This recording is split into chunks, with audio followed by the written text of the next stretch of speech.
Okay. All right. How you doing, Fern? Good to see you. Connie, you see Tanya is on. No, I didn't. She's muted, but she's on. Wow. I'm trying to. Oh, yeah, I see Tanya. Okay, Liz, Donna. Oh, this is great. We got, okay, so it's like 24. So we're just missing 10 people. And All right, we got 420. that's right. 420. Okay. Okay. All right. So I am Connie Pizarro. I'm going to be your moderator for this evening. And I thank all of you for joining. You are in for a treat, and you're going to want to come back for more. I know you are, and we're going to have more for you. And you're going to find out more about that as we go along in our presentation. So now we have Susanna Fontecobo is going to give us our overview and purpose for tonight. Hi, everyone. I'm Susanna Fontecoba, and I'm part of the board of the Central Northern New Jersey chapter of NAWBO. The email, if you're on our email list, you are getting them from me. If you're not on our email list, please put your name and email address on the chat box so we can include you so you don't miss out on all this great stuff.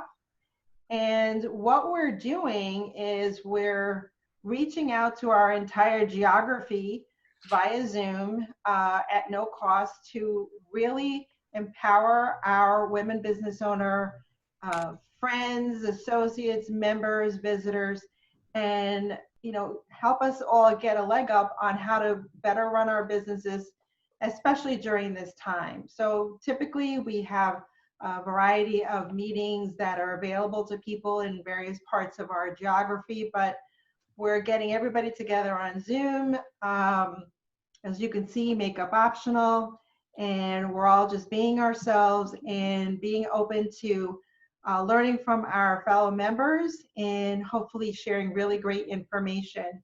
So as Connie mentioned, there's going to be more meetings coming up. This is the first in a 4-part series. We're going to be giving you webinars, very up to the minute educational webinars every other Thursday at 4 o'clock. So you'll know to get your coffee or tea ready and be at our Zoom, and just use the chat box or however you want to participate. But we're here for you. We're not just here for us, and I hope that you will enjoy it and let us know what you liked about it. Okay, thank you, Susanna. So now, as Susanna mentioned, she's a board member, and at this time, I'll have the president of our board to introduce our board members. Karen?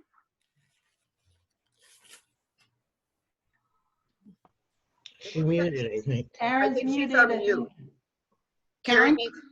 There she goes. She unmuted herself. Can you hear me now? Yeah. Can you introduce our board right. members, please? Yep. Sorry about that, guys.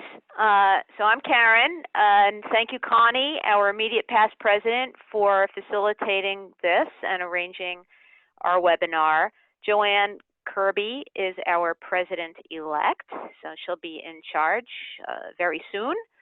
We have Kim Osterhout, who is another past president, and she is a board member at large. And we can say the same for Helen Hogan, also a member at large, but has served our chapter in addition to the others for very many years. Donna, you're going to hear about a little bit more. She's currently serving as our treasurer and is our presenter extraordinaire, of course. And we also have on the call Suzanne Pease, who's not only a former chapter president, but a former national NAWBO president, and has been a fount of advice and guidance. So thank you. Okay, thank you very much. So now I am going to introduce to you our featured speaker for today.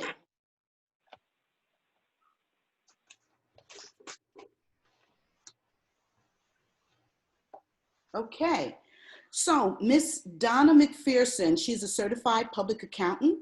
and she is a business advisor with a knack for numbers and passion for business. She believes that entrepreneurs who have the guts to own their own business should enjoy the glory from taking those risks. Donna's approach to fostering small business success includes strategies and techniques that maximize their revenue potential while amplifying their profit so that they can bank their highest income.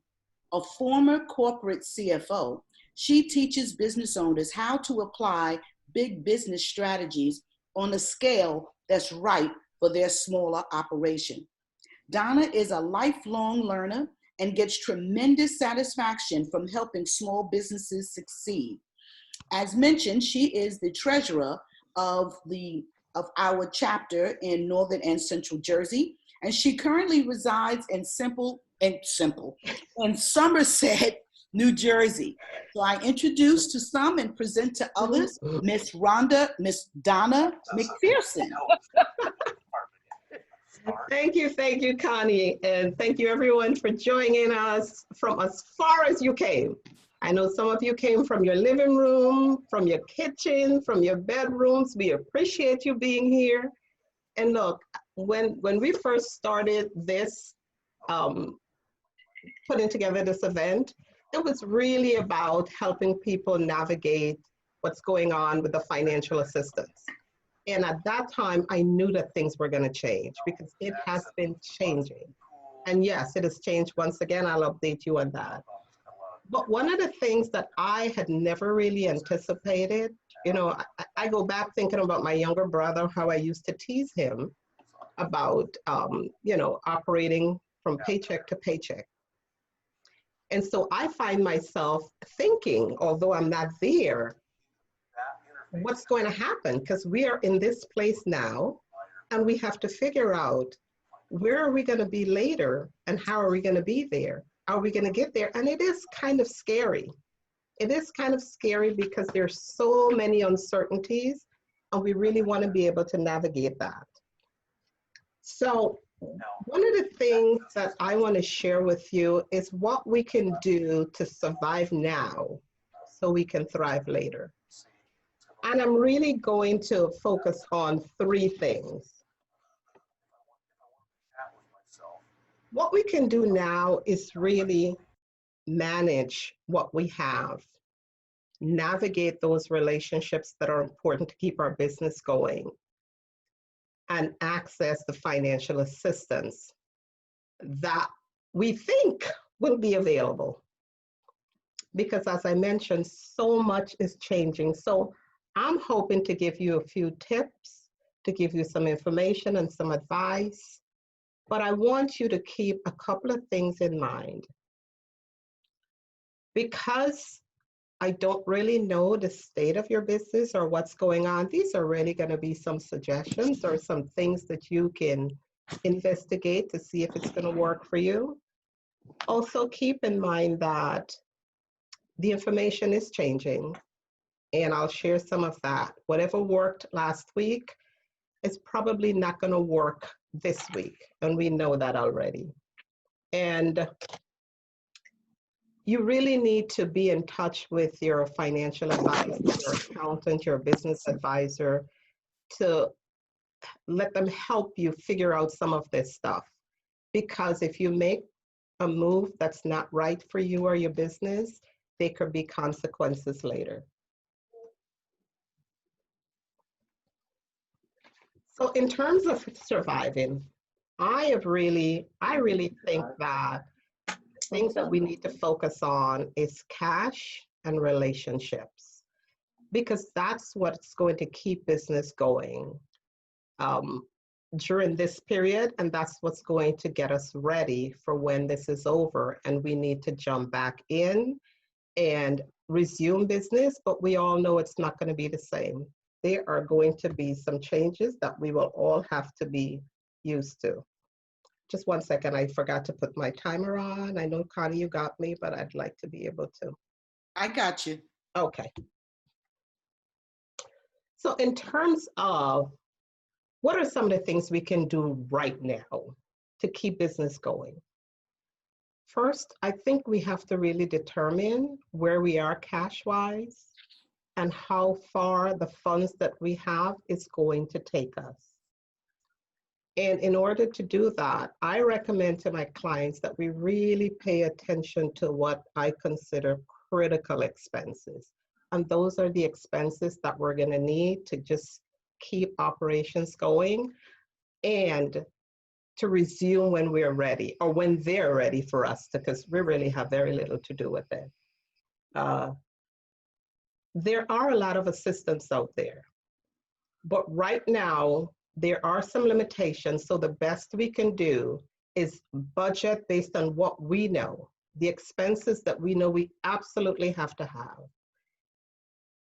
And that means getting in touch with the people that we work with, our vendors, our customers, connect with them, see what's going on with them, see how we can help them. Because frankly, if our customers are not able to open their doors and be back in business, it may impact whether or not we're able to.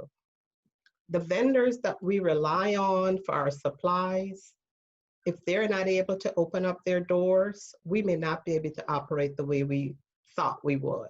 So those relationships are going to be critical. And once you do that, just one back for a little bit, Connie.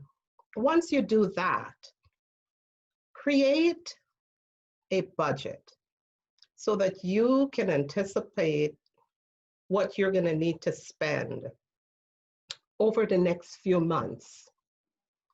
And as you think about that, also think about what you can eliminate. I know one of my clients, she has a trucking business, so some of them are now not operating, and she turned in the plates, took the insurance off of them, and those are smart moves to make sure that you can handle whatever expenses are coming in. Employees, what employees are you gonna really need when we're ready to get up and going again? You want to be able to help them as much as you can. I heard of a winery, which I thought was great, in California. She had over 100 employees. She had to let 90 of them go. And they're doing some home deliveries now, but she also started a fund, which the community people are helping to fund some of the expenses for the employees who are just not able to make it. So things like that, people remember. And those are the things that's going to help us preserve those relationships as we go along. So the main thing is to get a handle on your cash flow. Now, what can we do to keep business going? We got to be creative. It's not going to be as we're used to. I was okay with technology before this. I really had to get myself immersed in technology and get help. And one of the things that I really appreciate about working with someone like Rodney, who's now on my team, is he is very versed in technology. So he's able to support me where I can. And that was a really valuable investment for me at this time in my business. And so I encourage you to think about things like that. Like if you have funds and you have to make some decisions, I would encourage you to make decisions as to not only what's going to keep you going now, but what's going to allow you to get that jump start when we resume. The other one is stay connected.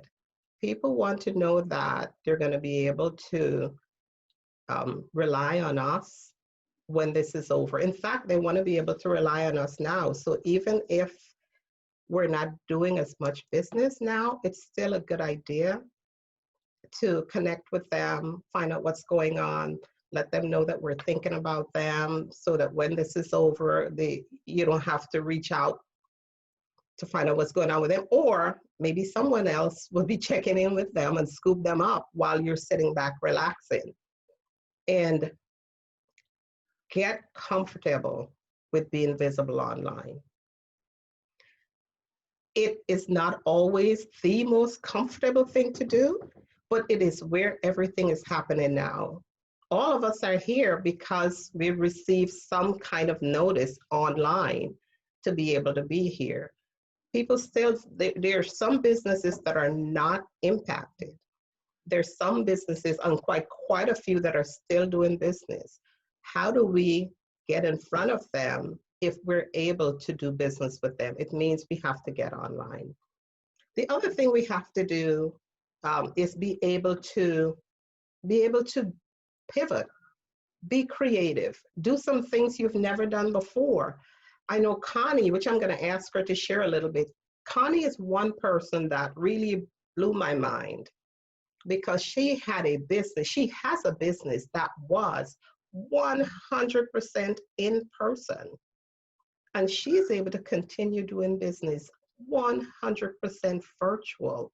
And that requires being really innovative and keep thinking of ways to make things happen. Because I gotta be frank, at the end of this, it's those of us who are able to operate in a different way, get outside of our comfort zone, get outside of the box, take some risks, take some chances. Those are the people that's going to be left standing.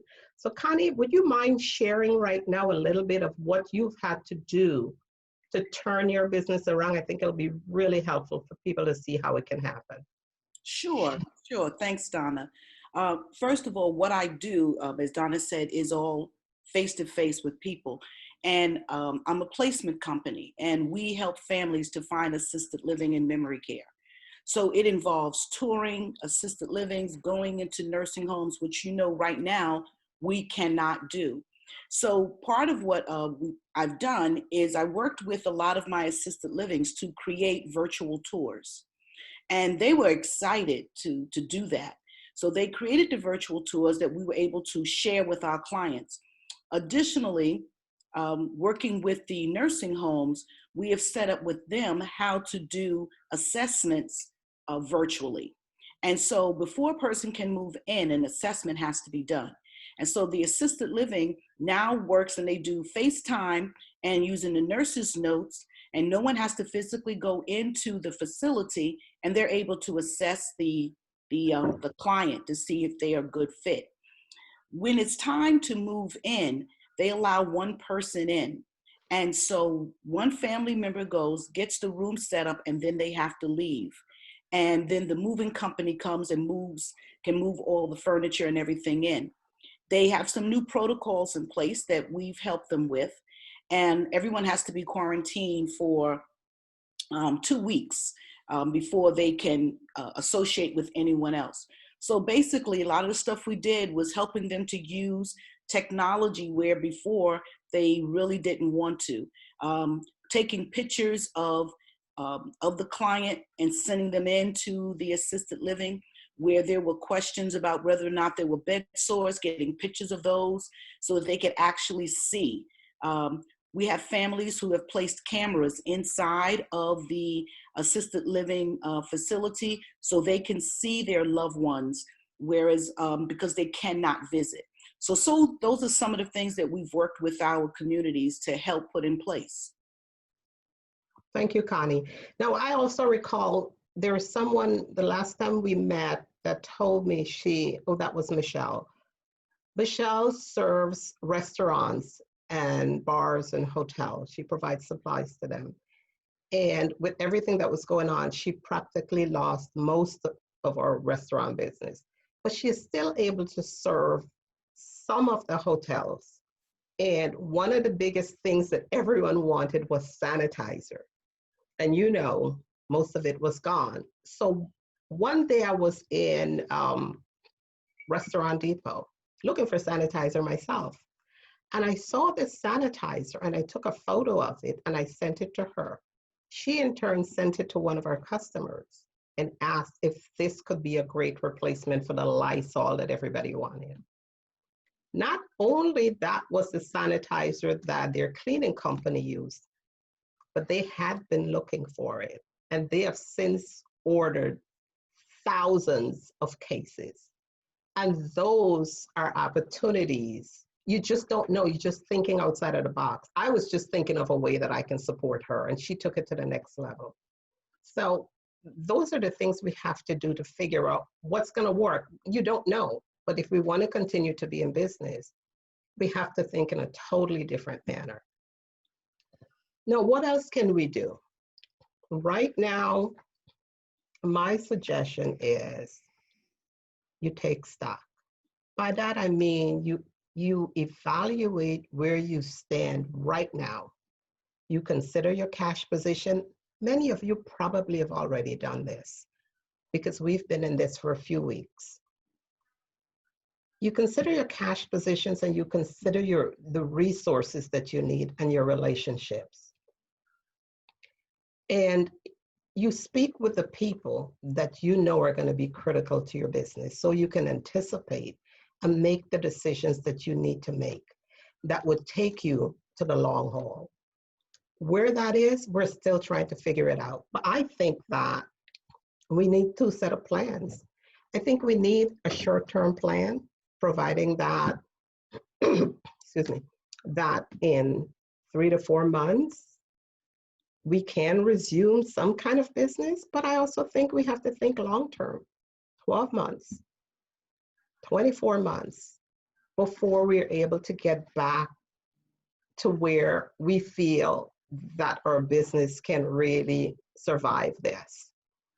But whatever you do, consider the options that are available and come up with some kind of plan.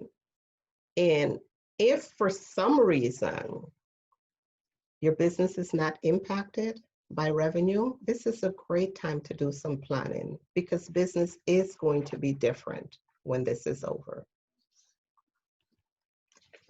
So I want to pause for a moment and just put everybody off mute to get some reaction to see how you feel. Did any of this resonate with you? What's going on for you in your business? If you don't mind sharing, you can raise your hands on the bottom. Connie? I don't see anyone raising their hand yet. Do you know how to raise your hand on the bottom?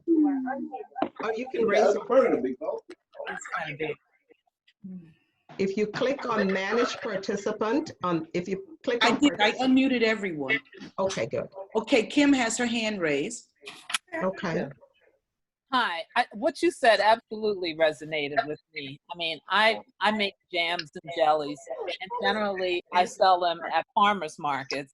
And even though farmers markets have been determined to be an essential service, many of them are struggling with getting themselves up and running. So, Kim, can you hold 1 second for me? If you are not speaking, would you mind muting yourself? Because we have a lot of background noise. Maybe we should mute everyone, Connie, and then unmute them as they raise their hands.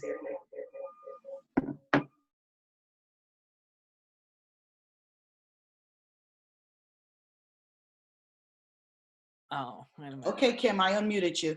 Okay, thanks. So what I was saying is my farmers markets have been delayed a little bit as they work on new ways, you know, what the new normal is going to be. But I've been really fortunate because there's a farm in Hillsborough where my business is based, Dogwood Farms, and they actually started doing deliveries. So I'm providing my product to them and they're making them available to their customers. So it really was a big help for me. And you know, I mean, it's getting me business over this kind of hump until we can get back outside to the farmers market. So your point about being creative and being innovative and just, you know, staying aware of what's on social media really hit home. Well, thank you. Very good. Joanne? Joanne? Yes. Now I sell real estate. And we, here in New Jersey, we are unable to do open houses. And it is strongly discouraged that we do any showings. But there are still people who need to sell their homes. There are still people who need to buy a home at this point in time. So one of the things we've gotten into the habit of doing, and it was starting to be out there anyway, and this has just accelerated a trend, but we are doing virtual tours where you can, you know, it's kind of like playing a video game where you know, can just, you know, move a little circle around and go through the whole house. And that allows you to see the house. And they're finding 1 in 5 offers right now are being made by people who have not even been physically in the house. So, because if the tour is done well enough, the other thing that we're doing is virtual open houses. We are using Zoom to do listing appointments or to check in with our buyers. And I really see that this is something that is going to change real estate long term, because it's just accelerating this. There's a lot of positives for to do virtual tours. The only people who are going to come, if you're selling a home, the only people who will be coming to see your home will be the ones who already have an interest. You won't have, I mean, there might still be a looky-loo out there or two, but for the most part, people have had an opportunity to go through your home already. They're just doing a final check. So that helps you in terms of not having the whole world come through your home all the time. I think you'll get faster offers, and I think it's just going to be a better way to do business in the long run. So to a certain extent, this, you know, the situation we're in right now is just accelerating a trend we were already seeing. That's good. And it's a win-win. Mm-hmm. Yeah. Anyone else? Anything? So it seems like we are learning some things that we're going to be able to continue doing that will make our business better. And that's the goal of, you know, whenever there's a setback. I once read this book by Willie Jolly, and he said that a setback is a setup for a comeback. So this is the best time for us to figure out what we can do differently based on what we're learning about how we operate and what we can do once we're able to resume. That will save us time and that will help us hit our goals faster. Now, the CARES Act. This has been a moving target. At the time when I prepared this, I had a bunch of information to give, and I'll still share some, but some of it is not relevant anymore. But the thing that I want to share is probably what's caused a lot of this confusion with the CARES Act is people were thinking that this is free money. It is not free money. It's not falling off a tree. It has to be accounted for. If you're fortunate to get it, you will have to account for it or it will become a loan. So let me just share a little bit about what's going on now.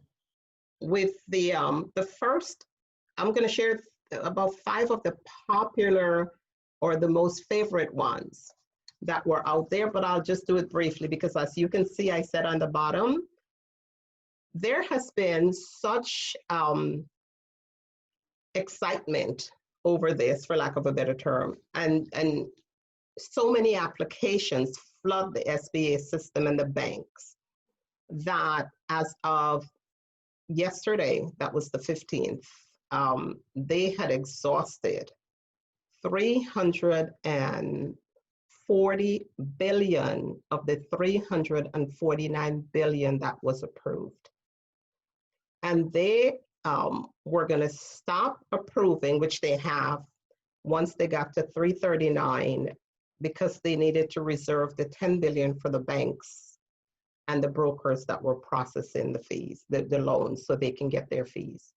So we're at the point where they're not accepting any more applications right now, but they are considering a second wave of funding. So if you have not received, if you applied and you have not received approval, don't give up hope. You may be in the second batch. I do know of a couple of businesses that did get approved. So it is not fake news, it's real. They are funding businesses. So the payroll protection, which was supposed to help with the payroll to bring people back to work, that's on hold. The next one, which would be the economic injury disaster loan. This is the one that when you applied for the loan, you would get the first 10,000 as an advance, and then later on, the remaining will come and you can use that money for working capital, to pay your rent, to pay your mortgage, stuff like that.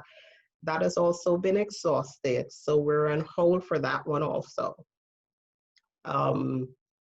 That was the part where you could get the 10,000 if you chose. You had to say yes in order to get that you wanted that advance. That's also on hold. But what's still available are some payroll tax relief programs. What this is intended to do is to provide some relief to the employers anyway. With the tax credit refund, this is for companies that have at least 50 employees, where it is mandatory that they provide sick and FMLA pay. And so they're giving them some credits to be able to do that. The other one is the retention tax credit. Connie, if you can go back a little. The retention tax credit is to help employers with their employer portion of the payroll tax. The FICA is 6.2%. They were given credit on that. The tax deferral is for payroll taxes that were withheld this year. They would give until 2021 for companies to remit it, which means they're allowing you to float that for working capital. But the thing to remember is some of these credits and deferrals you couldn't use them if you took the PPP loan. So now that the PPP loan is off the table, companies can consider those to tie them over. There are a few others, provisions that are still available. If you had a loan with the SBA already, you should have already received some kind of notification that your payments were deferred, or in some cases, you didn't have to make, I think in some cases, they actually absorb those payments for 6 months. My favorite one, and I apologize for the typo in offsetting, is the NOL, the net operating loss. It simply means that if you have a loss in your business this year, last year you had profit and you paid tax on that profit, whatever loss you have this year, you can amend your last year return, take that loss off and get a refund. That's great. Retirement plan, this is something that people really need to consider carefully with their financial advisors because of the market. If you're pulling money out, you're pulling money out at a time when your investments are down. But if that's what you have to do to stay afloat, then that's what you have to do. You get up to the first 100,000 withdrawal with no penalty. And if you take a loan, you get 1 year to defer that loan payment. Now, everything that I've said, keep in mind, I'm not your financial advisor or your accountant. So I'm not giving you financial advice. I'm giving you some suggestions. And I suggest that you speak with your financial advisor or accountant before applying any of these tips or strategies. How to approach the funding opportunity. I have heard of a lot of different ways people are doing it. But what I'm going to say is the options they vary. And unless you're able to do the research yourself, you really want to work with someone who can help you decipher this and give you some advice. But most importantly, you want to do the math because look, I've heard of situations where the sole proprietor had one staff and chose the PPP loan. And what happened as a result?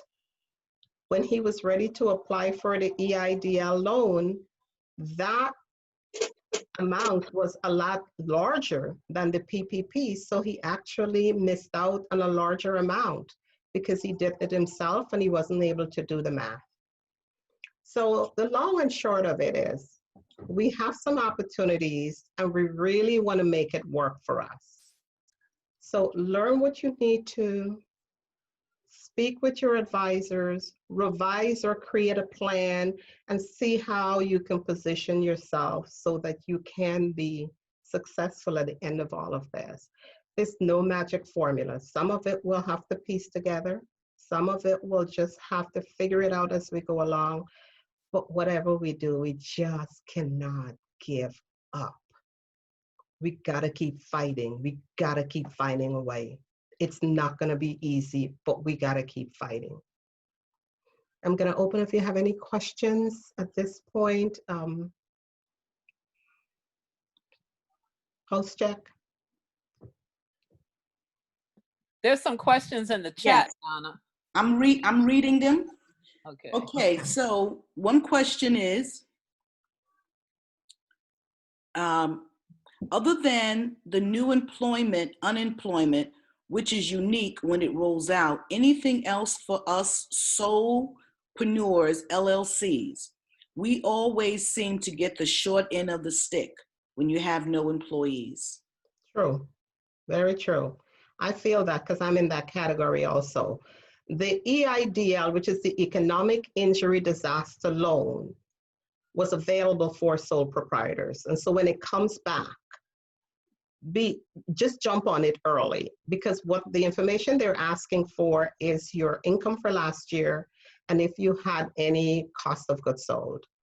And you could qualify for 50% of your profit. I honestly, at one point, I heard 50% of your gross, and then I heard 50% of your profit. And the information has been now removed because they're rethinking all of this. But yes, sole proprietors will be able to benefit from this if there's enough funding for everything, for everyone. What happened was we were the last ones. They approved, they opened the application for sole proprietors on the 10th. And by then, many of the companies, corporations with employees had already applied. So the people that have been approved, I don't think there are any sole proprietors in there, honestly. I think it's just the companies. But let's keep our fingers crossed for the second wave of funding that we'll be able to get in and get some. Karen, you wanted to say something? Yeah, if you don't have any goods, and if you don't have any goods and you're just a service person, like I'm an organizer, a professional organizer, so I normally go to people's homes and work with them. There doesn't seem to be very much in the way of that because it all seems to be tied to payroll. No, that is the PPP. The PPP that is the payroll protection program. That was tied to payroll. Right. The EIDL is not tied to payroll. It's tied to income. Yeah, but they just, I got an email that they just limited it to 1,000 per employee. So if you're self-employed and it's just you, it's 1,000 if you get it. Right. Yeah. That was the advance, but that's not the whole amount. Right. So the $1,000 was just relating to the $10,000 advance. The overall loan can still be used for working capital. But if you have applied for unemployment, isn't that double dipping? It could be. And that is why you have to decide, you have to think through. But listen, the thing about the EIDL is when you're approved, you don't have to accept it. Mm. You can turn it down if you have another option that it's competing with that will be better for you. Okay. So someone said that they did get an email yesterday, this was Liz, in response to the application for unemployment. They haven't had a chance yet to take the next step, which is the link in the email. Okay. Karen has mentioned that she applied and she did get an email yesterday to follow up and certify this week. She hasn't done it yet. It took about a week to get that email. She applied for the EIDL almost 2 weeks ago, no word at all, not even a rejection. Maybe the system is overloaded. No, same for me. I have not gotten a response either. Okay. I have not received a response from my EIDL. I did get a response from my PPP in that they asked for additional documentation such as my bylaws and articles of incorporation and my driver's license. They wanted a front and back copy of my driver's license. So I hope that means I'm part You're of in the pipeline, right? Yes, I hope so. Okay, trying to see other questions that we have here. Okay, I don't see any other questions. Did anyone have a question they want to raise their hand for? Okay, Fern, you have something? Give me a second. Have to get out of the chat, or you can unmute yourself. Okay, yeah, I was gonna type it, but it's just easier, faster to talk. Sure. I applied for the unemployment for the self-employed, which is totally unique and it's never been done before. And I recognize that, and that's a good thing. However, I just got an email yesterday, as many of my colleagues did, saying that the application is on file. Don't do anything, but there's more to come, and it's probably not going to happen until like another 2 weeks. It's a special. It doesn't fit. It's like a round peg in a square hole. It's not fitting their determination factors for unemployment. Yeah. So just letting you know. I see Stan is saying that he applied for unemployment as a sole proprietor and it was denied with no explanation, nothing else to do. Unfortunate. Yeah. Maybe, Stan, if you haven't, you can try for the EIDL when it reopens. Okay. And so that is, I hope all of that has been helpful, or you can find some kind of solace in it. If you'd like to stay in contact with me, I have a Facebook group called the Entrepreneurs SOS Club, where we provide support, opportunities, and strategies for your business. Feel free to contact me by phone at 732-580-0791 or at hello@DonnaMcPhersonCPA.com. I look forward to seeing y'all next time when we meet again on the 30th to continue this series. Thank you so much for having me present to you today. Okay, thank you, Donna. That was a wonderful presentation, and you gave us a wealth of knowledge, especially trying to stay on top of everything, because I think all the programs that are out there are changing by the hour. Soon as you think you understand it, then it up and changes. Also some good information about the business, how to keep yourself going now and planning. I know for myself, I'm using some of this time to do refreshers and to look at what it's going to look like when I come out, and time to do those things that we never found time to do before. Even if it means cleaning out that junk drawer. You'd be surprised. I cleaned out one of my junk drawers and I found $50. What? A $50 bill. My husband said, go clean some more drawers. But, take this time and take the time to work on your business. Take the time to work on yourself. Sometimes we need to let our minds rest. And this is a good time to do that. So thank you, Donna, very much for your presentation. Okay. So earlier, Karen had introduced to you Suzanne Pease as one of our past national presidents. And Suzanne, if you can give us some information about NAWBO National and some of the benefits. Certainly. I have been keeping in touch with National, and they have really ramped up their programming on the national level. They have virtual programming that is going on 4 days a week. On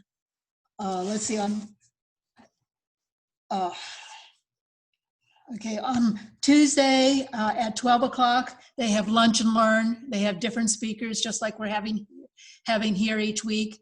And on Fridays, they give you the list of the rundown for the programs for the following week. On Wednesday, there's Community Connects, and I've gone on several of those.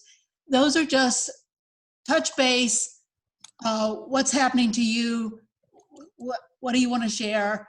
And after about 15, 20 minutes, then they ask for 2 volunteers that have a particular problem. So if you have a particular problem, either reaching your audience or cash flow, whatever it is, you can say, I have this problem. And then the whole group, that's usually about 30 people or so, will brainstorm on different ways that they think that you may be able to get around that problem. So that's on Wednesdays. On Thursdays is a live Facebook Facebook Live from one of the national board members.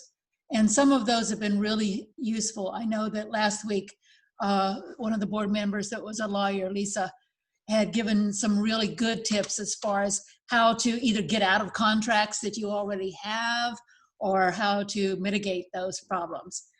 And then on Friday at 10:30, there's a Connect and Learn, which is another speaker this week.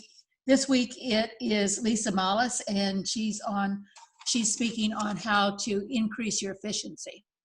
Really useful. And I know that many of these speakers, and they're excellent. The other thing is that NAWBO National is really working super hard on keeping up with some of these legislative things that are going on. They were the first ones that I saw to actually give you the application for the unemployment and for the PPE, all of those things. They were out there even before they were available, especially for sole proprietors. So you could go out, find out what you needed to know. And so, and those are all available online at the NAWBO Institute. So in order to reach the NAWBO Institute, if you're a member, that's fine, you have your membership number. If you aren't a member, all of these things are still free. We're really reaching out and saying, this is not something that's just reaching our members. We need to make sure that we have a really vibrant women business owner market. So there are no fees for any of these virtual programs, nor are there any fees to get into most of the NAWBO Institute. If you are not a member and you want to access either some of the videos that are out there or some of this information, you go into nawbo.org, then go into the Institute. After that you will be asked to put your name and email in there in order to subscribe, no fees. And then under resources, you will find a list of all of these things. And some of those resources are COVID-19 specific, some of them are not. Some of them are from some of our corporate partners. I know that Bank of America is out there with their own portal. Let me see if there's anything else on my list. I think the only other thing is if you're a member and you have not yet done the member survey, I really would encourage you. We're getting close to the 1,000 survey mark, and in order to make sure that this is something that is valuable for press releases and for our corporate partners, we need to have as many members as possible do it. It doesn't really take very long to do, but it really does help. I would say, and that's also on the website. Also, I would say that you ought to register or join, ask to be accepted into the NAWBO WBC and NAWBO General chat, because that is where a lot of the information is put out there first, both for the advocacy group and also for other things as far as programming. And I think that's about it. Okay, thank you, Suzanne. Thank you very much. Okay, so now Joanne Kirby is going to tell us a little bit about what NAWBO does for advocacy.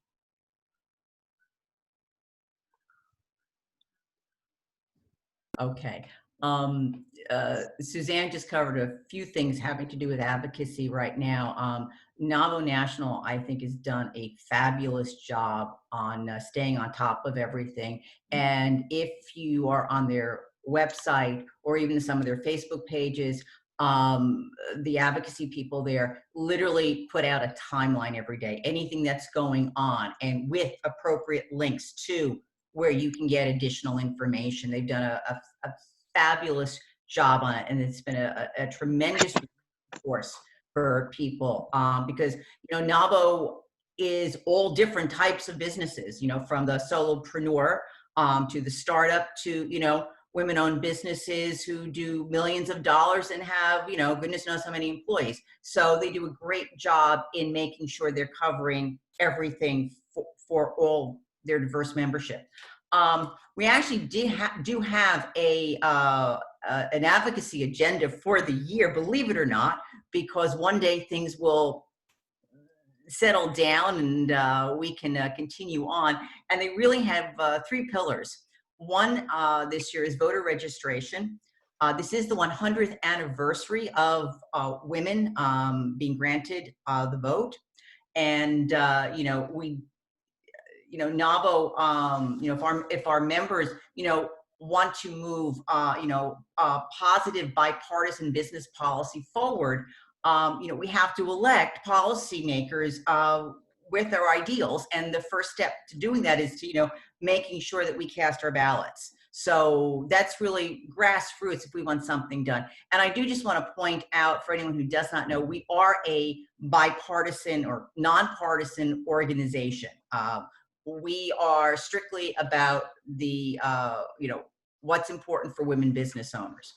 The other thing that we're very big on this year is census participation. If you have not yet completed your census from the government, please do so, because there's a lot of data that's derived from those censuses that help us as business owners, okay? It helps us make better decisions. For example, it can help you to see where populations are expanding, locations where you might want to, if you have retail, open new stores, or you know, regions to grow your business operations. So the census is really important to us as business owners. Okay. The other thing that they're into this year is business succession planning and retirement. And it when they did a membership survey in 2019, turns out that 67% of NAWBO members stated they're saving for retirement, but only 58% have not done any succession planning. Okay, so you're not, you know, we're not thinking about our exit strategies. And you know, again, policymakers, you know, need to understand the pitfalls when it comes to retirement and business succession planning for businesses, and find ways to ensure that women are just as prepared to exit the workforce as they were to enter it. Okay. Other things that they work on, that they continue with is, and keep in mind that NAWBO originally started out as an advocacy organization.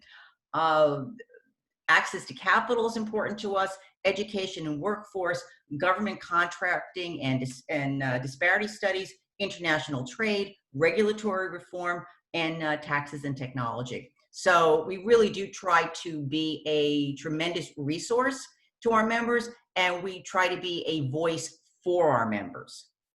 Okay, thank you very much, Joanne. Very well said. And Okay. this is Suzanne again. One thing that you forgot is we do have advocacy days, the first and 2nd of June. And usually they are it's in Washington. canceled. It's I was on the small chapter president-elect meeting earlier, and they're actually going to do it as a series of webinars. right. It's going to be virtual this year, Mm-hmm. but it's still going to happen. It's still going to happen. Except we don't get those rides in those black Suburbans up to Capitol Hill. That's true. Okay, so Kim, can you give us some information about NAWBO Central and Northern Jersey, some insight into what we're doing and benefits of membership?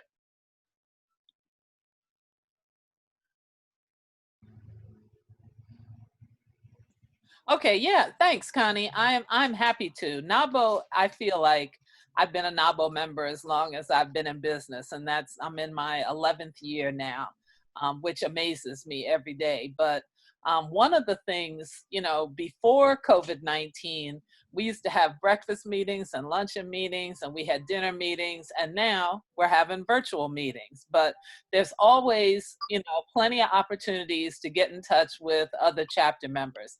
And one of my favorite benefits that NAWBO offers on a local level is a mastermind group.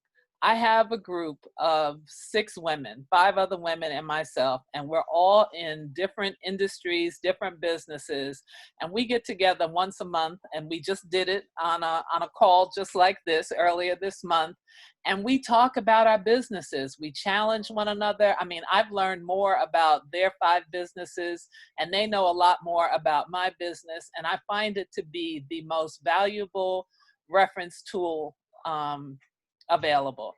I can call up my NAWBO sisters. They challenge me to try different things, to try new things, and it has always worked out to be a positive. So one of the benefits of membership is your ability to belong to a mastermind group. In addition to that, NAWBO women are just very supportive of one another.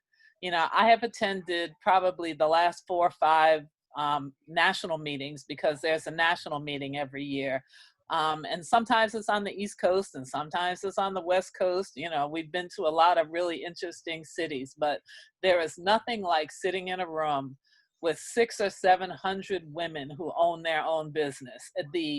The networking, the camaraderie, the spirit is just unbelievable. So I hope you felt welcome on our call today. We'll be back here again in 2 weeks, but you know, being a part of an organization that has both local and national support is an amazing thing. Okay, thank you, Kim. You're welcome. And so now we have Helen. Kim had mentioned about hope you felt appreciated and loved and coming in. And Susanna mentioned that this is the first of a 4-part series. So Helen's going to let us know what we have coming up in the very near future. Okay, I just want to say this was wonderful. Thank you so much, Connie and Donna, for putting this together. But get your calendars out, or at least your pen and paper, because in 2 weeks, on April 30th, we'll be doing a marketing series, choosing a marketing strategy during an uncertain time. And our very own past president, Susanna Fontecoba, from owner of Clear Path Marketing, will be doing that presentation. They're all at 4 o'clock. They're all on Thursday evening, and they're every other week. The next one will be May 14th, and it's going to be on social media by Patricia Singer. She's the owner of Follow Me Social Media Consulting.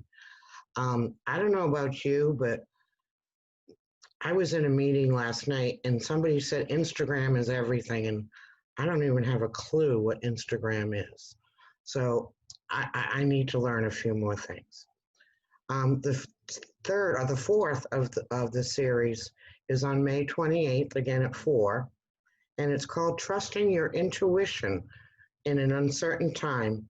And I hope I don't mess up this name, but Kiera Fenderson. She is founder and CEO of the Ambition Studio. This is a wonderful vehicle for us to network and learn and be with our sisters during this time of upheaval, and to get ideas from each other. So again, thank you to all who were involved in making this happen. Okay, well, thank you. Thank you very much, Helen. So we're going to be wrapping it up for this evening. So you'll see our last slide, what we have coming next. And as Helen mentioned, to put it on your calendar, our very own Susanna Fontecoba from Clear Path Marketing on April the 30th at 4:00 p.m. So don't keep this a secret. If you thought this was something great, if you got good information, if you just got a chance to see someone that you haven't seen in a very long time and you are happy about it, tell somebody else. So if everyone on here tells someone else, the next time when we get together on the 30th, it's going to be not just standing room only. When we click on the grid, we won't be able to see everybody that's on there because we'll be so filled up.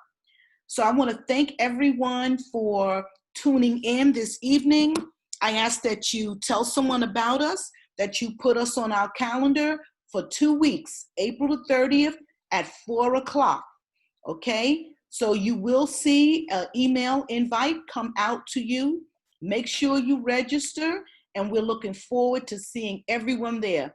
So everyone have a fantastic evening, and get your order. Donna wants to say something. Donna? Before we go, I know Gina had her hand raised, and I wanted to give her an opportunity to say something.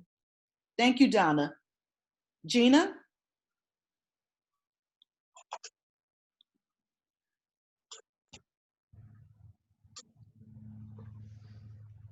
Okay, maybe she's no longer with us. No, Gina is not here. Okay. Okay, but we can reach out to her. So I want to thank all of you for staying on. And like I said, have a good evening. Look forward to seeing everyone again on the 28th for marketing. 30th. I'm sorry, the 30th. Thank you. Mm-hmm. Let me not give you the wrong date. It's right here on the screen. April 30th at 4 p.m. Choosing a marketing strategy during an uncertain time. So take care. God bless. Have a good evening. Good night, all. Good night. Bye. See ya. Good night. Good night. Good night, folks. Enjoy. Good night. Good Good night. night, guys. Thanks a Stay lot. safe and healthy, Thank you, everyone. Fern. Thank you. Thank you, Fern. See ya. Thank you, Stan. You bet. Bye, Stan. Get to see my new hairdo. Ah. Hey, Liz, I love that hat. All right, Okay. guys. Later. Donna, Okay. tomorrow morning, right? Pardon? Sorry, Bala, you said something? Oh, Donna, tomorrow morning? yes. Okay. Yes. I You didn't guys have a realize good you. night. Good night. Good night. All right. Donna, Connie, great job. Thank you. Thank you. And that? Suzanne, please feel free anytime to reach out. Ooh. So who we have? We have Suzanne. Is that Karen's 1201 number? So we have Suzanne Pease. And okay, Who's the 201? Is that Karen? maybe. Karen, is that you? Say hi. Yes, it's me. It's Okay, I. I want to make sure that it's just us on. Yeah. Yes. Donna, you did a great job. Thank you very much. Thank you. I appreciate the opportunity. It was good. It was good. I think we'll get more people coming onto the call. Yeah. So we had 37 people registered and 25 people actually. That's pretty on. good. And I Because thought you never really get the full amount that registers because stuff happens. You never get everybody. Yeah. Yeah. I think the one thing that we maybe need to add to it is the call to action, because I don't know how many of the people that were on were non-members. But we also need to ask them to join, even if it's after, if you think it's valuable, after this is over, we need to do the call for action. Right. We can still do that via email to the attendees. Good idea. Okay. All right. Because one of the things I was thinking too is sending an email thanking them, and we can put that call to action in and that put email. The link. Yeah, put the link. Send them to the web. Yeah, send them to the website. Give them the next lineup. Blah blah blah, and yeah, it's just a touch. So who's going to do that? Point. You have the email list? Yes, we do. I'll get it. So you want me to send it to you? Yeah. I will. Okay, thank you. Okay, thank you so much. I don't know what was going on with the password thing. That was really weird. I've never been asked for my Zoom password. That's something new that Zoom has added the password. Yes. Because they were getting people. Came on. That I know, and it wasn't accepting my password. So I kept thinking maybe there was a meeting password that I wasn't given somehow. It was in the email that went out. No, I didn't. When you got your confirmation, the confirmation link did not require a password because you had already registered. So maybe you didn't use the link that came with the confirmation email. Whatever. But you were able to be in, so that's good. Yeah, it doesn't matter. We'll fix it for next time. Make sure that that's. Yeah. Okay. Yeah, I finally got on my phone. So Suzanne, that's a very good observation. So thank you.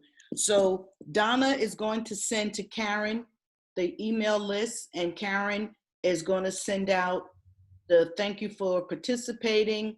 and giving Yep. them a link and asking them to join if they felt it was valuable, consider joining. And Mhm. I'll remind them about the membership drive. yes, like just ask them to join. Just ask them to join. Yeah, Let me well, they ask can you say- this, would you like us to set up, because I don't mind using my Zoom account, we can set up the next one right away and give them a link to register right away when you send out the thank you. That makes sense. Well, Susanna's is already set up. I She don't know already how set it that. up. Okay, so she Yeah. has a link, so maybe you can Yeah. get that link from her. The next one is already set up and it's already on the website. And So it we has wanna a Zoom, it has a Zoom link to it already. I didn't look. Probably No, because not. we We'll do, when we have a constant contact registration, which may have the information on the back end, that automatically populates on the website. Right, Okay. but So I don't, we have to find Oh. a way to get the people the Zoom link who register. so that goes on, when you register, then you'll get all the information, but we'll work it out. Okay, I don't know that you will, because I don't know, is Susanna using her own Zoom? Because there's a chapter, we We don't need have to a Zoom. connect with her. We need to connect So with we'll her. connect with Susanna to find out. Yeah, well, I'm looking at it right now. So when you register, let me see. Karen.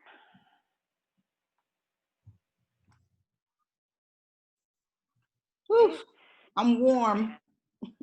Sorry. I had told my husband that if I was still on at 5 o'clock, bring me wine. So He did. Oh, that's your cutoff time? 5 o'clock, right? Yes. Sounds good. I think I'll go for a walk. I think the other thing, Connie, Yes. is those first 15, 20 minutes were a little bit awkward for those people. And if we, Yeah, that was if we way did, long, too long. it was either too long or we need to go back to what we do at regular meetings, which is call the names as they are in order on the list and let them have their 30 seconds of introduction so that we know who else is on. Okay, Not a we bad can do idea. that.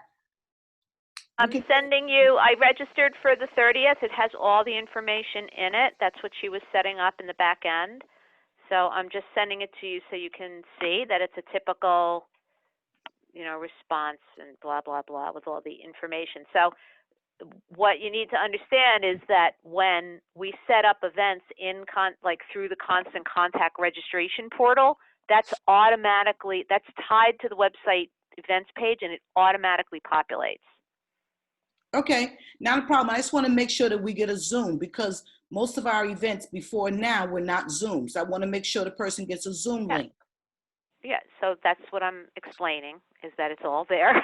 Okay. So, and you'll see it. I just forwarded it to you. So. Okie dokie. Yep. All righty. Okay, so we'll make those 2 changes for next time.